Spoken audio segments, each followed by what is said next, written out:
Welcome back to our channel. We are still at Woji Farms. Are you new to this channel? Please do not forget to subscribe and also click on that notification bell to alert you every time our videos are loading. I've told you this year we are going to discuss topics that are very simple, that are going to be beneficial to upcoming and also those who are already into goat farming. Our topic of discussion today is going to be how best can you make money from your goat farm as a beginning goat farmer. After you have started goat farming, what next? How do you make money out of it? Okay, Boji started goat farming in 2015. How has she been able to make it through without struggling in life? Here, I'm going to share some of those key things that I've been doing that have helped me earn money on a goat farm. First things first, if you are starting a goat farm, you should have an idea of what you're entering into, what you want. You should have a goal, at least in the first year of beginning. If you don't have a goal, please set one. So, how do you earn money from a goat farm? Number one, you can start by selling goats for slaughter. This is simple to everyone. Grow your goats, fatten them, make them look healthy, look after them well, and then sell them between 6 months to 8 months, not more than that. Here in Uganda, every time you sell goats that are above 10 months or 1 year and above, it means their meat is going to be so hard. It's not going to be tender meat. So ensure as a farmer that at least twice a year, you churn out goats of 6 months to 8 months to the market. Their meat is still tender, it is easy to eat, and they are easy to market. I usually watch a lot of people's videos on social media, but most of us, especially Ugandans, we want the easy way out. Of late, everybody has become a breeder, like you're selling stock to other farmers for breeding purposes. But what are some of those things that you can consider yourself to before you churn out goats for breeding purposes? Number one, before you sell them for breeding purposes, ensure you have quality stock. Ensure you have nice looking goats. Ensure that you have vaccinated goats.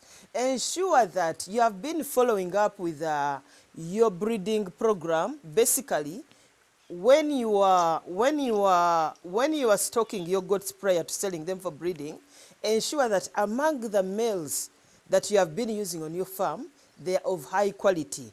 In the future topics we are going to discuss, we shall be discussing how to select good males for your farm. But how do you ensure that you select good males to give you good offsprings that you can sell off to other farms? These are things I'm going to discuss in our other topic in the future. You'll eventually see it. But if you are considering yourself as a breeder, ensure that you have been keeping records on your farm. Ensure that when somebody comes to your farm to look at the animals, they are eye-catching. Ensure that among those records, you have you can show them the vaccination schedule. You can show them when you have been deworming, which goat was bred by which male, which goats come from which kind of lineage. But most of us, we are considering ourselves breeders, but not following some of those basics. But what I know, as a breeder, you can earn yourself money, and usually people buy goats of 10 months and above. Why do I suggest 10 months and above? Because goats of 10 months and above, they are easier to manage, they are easier to transport, and they are mature that even when you transfer them to another farmer, they easily adapt to that farm environment. So that is another avenue of you making money as a breeder. But ensure that you have put up all the basics that require you to be a breeder farm in Uganda. One other aspect that is picking up in Uganda, especially for farmers in the cattle corridor who are farming goats and sheep, goat manure and sheep manure is selling like hotcake. Are you aware that all the animals we keep on our farms, goat manure and sheep manure, is highly sought after. Do you know why? Goat manure is high in nitrogen, potassium, everything you should think of. And remember, goat's manure, that when you put it in your soils for fertilizing your crops, it takes longer to replenish. Basically, if for example you have used a wheelbarrow of goat manure in your banana plantation on every stool, it will take you another 2 good years without adding any more manure. But if you are using any other manure, it may take you a year or less to add more manure. So everybody who is into long-term crop production like coffee, matoke, cocoa, etc., they are all looking for goat's manure. So you as a farmer, how do you position yourself to earn out of goat's manure? I've not had any farmer who has called me and telling me, you know what, I'm here and I'm stuck with loads and loads of goat's manure. People are looking for goat's manure wherever it is. So how do you position yourself? Number one, at least do some dissemination of information. Tell the farmers around you that you have goat's manure and what it can do for you. Actually, you can even start by giving some manure to a few farmers to sample that manure for you on their crops. After they have done that, usually coming back to buy, it is easier. And also, instead of piling it in one pile somewhere, buy sacks, put those that manure in those sacks to maybe each sack weighing 100 kilograms. It is easier to transport. It is also easier to sell per sack. Are we together, farmers? Venture into agro-tourism. Agro-tourism is quite a big area, but you can say, I want to position myself in the aspect of agro-tourism only specifically for this. You can't be everywhere. Or you can provide room for where people come from, maybe Kampala. They come and have fun. I know a farmer in Zirobo who is making a kill through agro-tourism. But also, you can say, I'm having good animals where people can come and look at them for therapeutic purposes. I can have animals where people come and they graze them and they feel good. You get my point? But also the same purpose, you can say, my place is going to be one area where people come for learning purposes. They come, they learn about the different breeds. They come and learn about anything. You can simply position yourself for agro-tourism. Basically, make sure you have the infrastructure that takes for you to entice the people to come to your farm. Also ensure that you have easy accessibility and also ensure that you're positioning yourself right on social media, because people are not going to know about you if you are positioning yourself for agro-tourism, yet you are blind. Basically, it's just like telling a blind person that you are beautiful. That person will never believe him or herself because he has never seen himself. The best you can do, keep yourself visible on social media, put the right content, and I'm happy that many farms are following suit. They are doing their best. Some things are still lacking, but they are doing their best to position themselves, and most of us, we are getting those kind of visits on our farm, which are payable, and also ensure that you have enough manpower when visitors come on your farm to enjoy a farm tour anytime, any day. Are you aware that you can make money out of government incentives on a goat farm? How do you make this? Simply position yourself, have the right networks, have the right records. Government does not give their incentives out of the blue unless you are among those few who are connected. But if you are like some of us who are not connected, ensure that all the right paperwork is there. Actually, government institutions, even other institutions which are not government, they are always looking for farms to partner with. They are always looking for farms to give grants to. Non-government organizations are always looking for farms to partner with.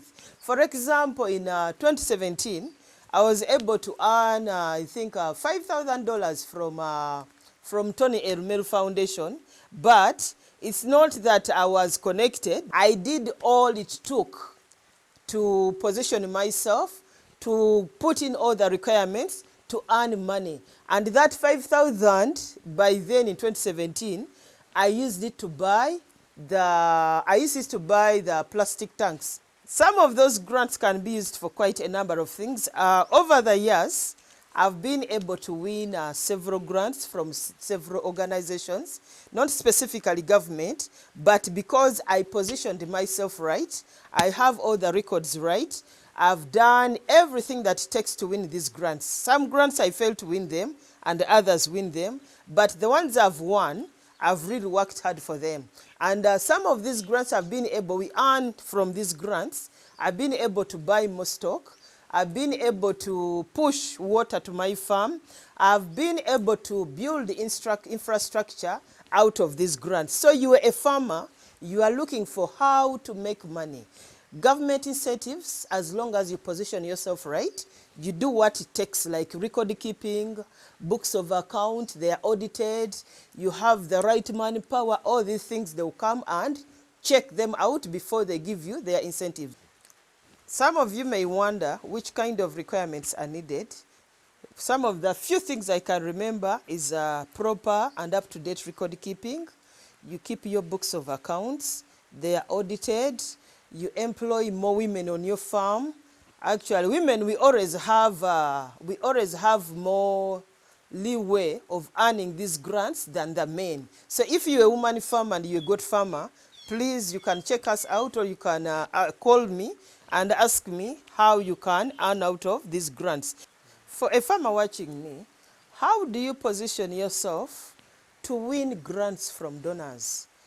One of those few requirements, at least make sure you have proper records that are up to date, records that are not doctored, because some of these people are so serious, they even come on the ground to establish, they're not going to give you their $50,000 when you are not doing anything on ground. They avoid doctored projects. So they usually come on ground and also ensure that you have a unique problem with a unique solution that is going to help masses surrounding your farm. So don't simply write a proposal without a plan on how you are going to help the masses around you get out of a unique problem. For example, you may be a farmer and you are here at Boji Farms, and the people surrounding you, they are having a water shortage. They are always drinking dirty water from the dam. So you as a farmer,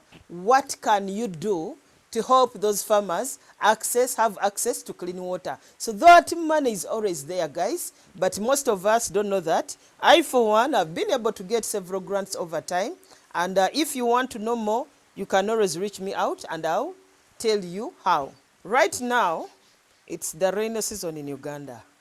Uganda is a blessed country. You now understand why we call Uganda the Pearl of Africa. Uganda is blessed with 2 rainy seasons. We have a very beautiful and unique climate. This kind of environment allows us to grow feed throughout the year.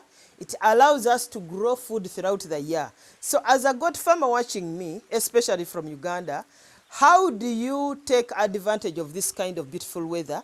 By growing excess feed for other farmers on your farm. You can pick on hay, you can make silage from maize, super napier, etc.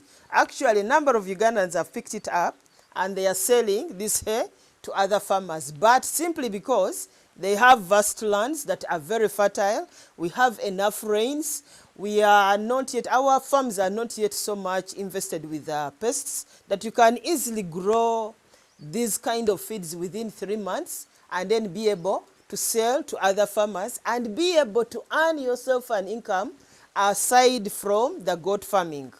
Are we together, guys? Are you still following us? We are still at Boji Farms. Thank you so much for watching. And are you still new to our channel? Please subscribe and also click on that notification bell to alert you every time our new video is loading. This time we got you all covered, guys.